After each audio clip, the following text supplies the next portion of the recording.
السلام علیکم ورحمۃ اللہ وبرکاتہ۔ محترم ناظرین، امید ہے کہ آپ سب خیر و عافیت سے ہوں گے۔ آج ہم ایک بہت ہی دلچسپ واقعہ اور بڑا ہی عبرتناک واقعہ جاننے والے ہیں۔ آج ہم نوجوانوں کی حکایت اس کتاب کے صفحہ نمبر 164 اور 65 سے جانیں گے کہ بیوی کو ماں پر فوقیت دینے والے کا انجام، یعنی بیوی کو ماں پر ترجیح دینے والے کا انجام کیا ہوتا ہے۔ چلیے شروع کرتے ہیں۔ حضرت انس بن مالک رضی اللہ تعالی عنہ بیان کرتے ہیں کہ عہد رسالت میں علقمہ نامی ایک شخص تھا، بڑا جہادی اور صدقہ و خیرات کرنے والا تھا۔ کسی مرض نے اس پر حملہ کیا اور نوبت بئیں جا رسید کہ مرض بڑھتا گیا جوں دوا کی۔ یعنی حضرت انس سے روایت ہے کہ عہد رسالت میں ایک شخص علقمہ نامی تھا، وہ بڑا ہی جہادی تھا، صدقہ و خیرات کرنے والا تھا، مگر کسی مرض میں مبتلا ہو گیا اور نوبت یہ پہنچ گئی کہ اس نے جتنی بھی دوا کی مگر اس کا مرض بڑھتا گیا۔ چنانچہ اس نے اپنی اہلیہ کو رسول اکرم صلی اللہ علیہ وسلم کی بارگاہ میں بھیجا۔ اس نے کہا، یا رسول اللہ، میرا شوہر علقمہ عالم نظام ہے، میں نے چاہا کہ اس کی حالت پر آپ کو مطلع کر دوں تو نبی اکرم صلی اللہ علیہ وسلم نے اس سے فرمایا، ہمیں اس کے پاس لے چلو۔ آپ نے وہاں پہنچ کر پوچھا، اے علقمہ، تم خود کو کس حال میں پاتے ہو؟ ان سے کچھ بولا نہ گیا، چنانچہ آپ نے انہیں کلمہ شہادت کی تلقین کی۔ یہ بھی ان سے ادا نہ ہو سکا۔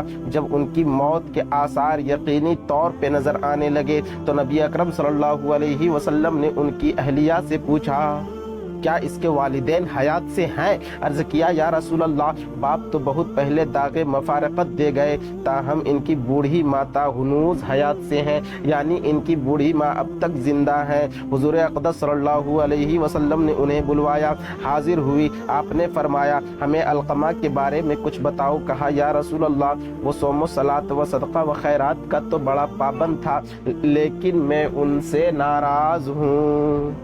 وجہ یہ ہے کہ وہ اپنی بیوی کو مجھ سے بڑھ کر عزت دیتا ہے۔ نبی اکرم صلی اللہ علیہ وسلم نے فرمایا، چلو اب لکڑیاں اکٹھا کرو تاکہ علقمہ کو جلتی آگ میں پھونک دیا جائے۔ ان کی ماں نے کہا، یا رسول اللہ، میرے لختے جگر کو میری نگاہوں کے سامنے آپ نظر آتش فرمانے کی بات کر رہے ہیں۔ آپ نے فرمایا، اے ام علقمہ، دنیا کا عذاب آخرت کے عذاب کے مقابلے میں کوئی معنی نہیں رکھتا، اور اللہ کا عذاب بڑا دردناک ہوا کرتا ہے، اور آپ یہ جان لیں کہ جب تک آپ راضی نہ ہو، اللہ ان سے راضی ہونے والا نہیں ہے، اور آپ کی ناراضگی کے ہوتے ہوئے ان کے روزہ و نماز اور صدقہ و عبادت انہیں کچھ فائدہ نہیں پہنچا سکتے۔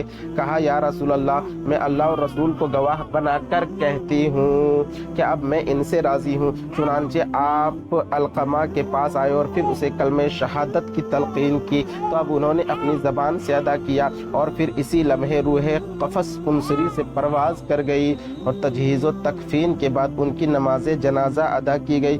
حضور اکرم صلی اللہ علیہ وسلم ان کی قبر پر کھڑے ہوئے اور فرمایا، یا معاشر المہاجرین والانصار، من فضل جوزته علی امہ لم يقبل اللہ منہ صرفا وعدلا، یعنی اے جماعت مہاجرین و انصار، سن لو، جو بیوی کو اپنی ماں پر فوقیت دے، اللہ تعالیٰ اس کے خیرات و عبادات کو کبھی قبول نہیں فرمائے گا۔ تو اس سے کیا پتہ چلا کہ ماں کو بیوی پر ترجیح دینی چاہیے، نہ کہ بیوی کو ماں پہ ترجیح دینی چاہیے۔ آپ نے اس واقعے سے جان لیا کہ ماں کی اہمیت بہت زیادہ ہے، اس کے بعد ہی بیوی کی اہمیت ہے۔